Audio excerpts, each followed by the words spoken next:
वहीं मिशन 2024 को लेकर भारतीय जनता पार्टी के नेता अपने अपने स्तर पर तैयारियों में जुटे हुए हैं। इसी बीच पूर्व केंद्रीय मंत्री और बीजेपी नेता चौधरी बीरेंद्र सिंह ने प्रभारी विप्लव देव के साथ मुलाकात की। इसी सिलसिले में संवाददाता नितिन धीमान ने चौधरी बीरेंद्र सिंह से खास बातचीत की है, सुनवाते हैं आपको।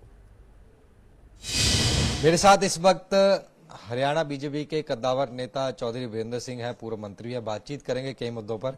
सर, हाल ही में विप्लव देव जी और आपकी मुलाकात हुई थी, काफी सोशल मीडिया पर चर्चा भी रही थी। सब जानना चाहते हैं क्या चर्चा का विषय। कोई नहीं, वो तो मेरी सास और मेरी धर्मपत्नी की माँ का देहांत हो गया था, तो उनको पता लगा तो वो शोक व्यक्त करने घर आ गए। बात तो ये थी, लेकिन मेरे साथ बैठ के शोक व्यक्त करना तो प्राइमरी बात थी। उसके बाद राजनीति की बात होती है, और हम कोई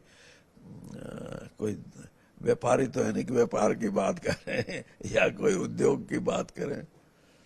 तो वही है वो। और ये सही है कि भारतीय जनता पार्टी ने फिर से दोहराया कि लोकसभा की 10 सीटों पे हम चुनाव लड़ेंगे, और कोई औचित्य नहीं है इस बात के लिए कि क्यों ना 10 से कम लड़ें, जब 10 की 10 जीते हैं और एक सीट छोड़ के बाकी सभी बड़े अच्छे मार्जिन से जीते हैं।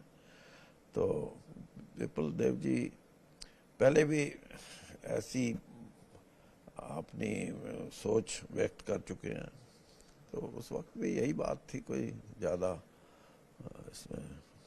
सबसे फीडबैक लिया था हमने, देखा यहाँ पे अपने घर पे उन्होंने सांसदों से, विधायकों से, निर्दलियों से।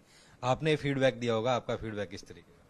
मेरा फीडबैक तो शुरू से एक ही है, आप भी कई बार उसको सुन चुके होंगे और मेरे इंटरव्यू में भी, कि भारतीय जनता पार्टी आज 2024 का चुनाव अकेले लड़ने में सक्षम है।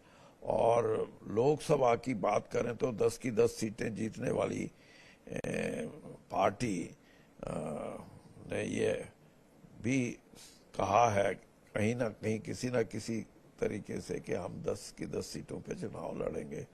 और जैसे मैंने कहा कि अगर आप 3-4 लाख से जीतते हैं और करनाल और फरीदाबाद में दूसरा और तीसरा नंबर लेते हैं, तो फिर कहाँ किसी की सहायता की जरूरत है।